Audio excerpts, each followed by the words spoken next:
So I've got a question about the role of motion sickness when you only have one eye. One of the interesting parts about motion sickness in general is there's so many different ways that everybody's interpreted that, and they have so many different symptoms.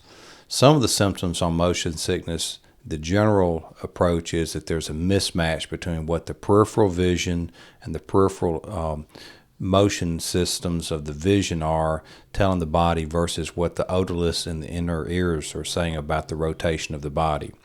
And so when we get a mismatch of that, it triggers the sense of motion sickness that most people are familiar with.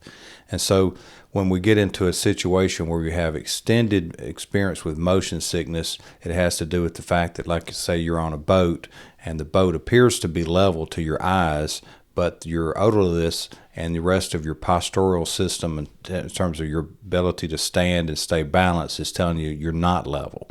So you've got a mismatch between the two systems. The interesting part about this question is this person who asked the question only has vision in one eye and appears to have less motion sickness than a lot of his acquaintances in terms of situations where you're in a 3D movie or something that other people would experience some sense of peripheral motion.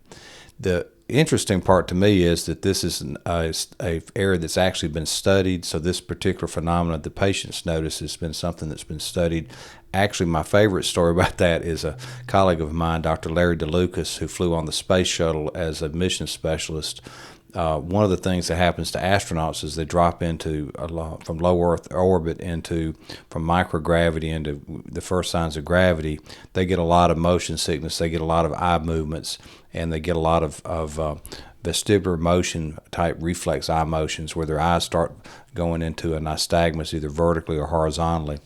So one of the things that they've attempted to do was to cover one eye to see if it improved the astronauts' ability to reduce their motion sickness as they land the space shuttle. So it was not comforting to my friend Dr. DeLucas when he realized that as you come out of low Earth orbit and you land a space shuttle, that everybody is having trouble with their sense of motion and balance, and motion sickness is pretty common among the astronaut corps as they come through that procedure. Good question.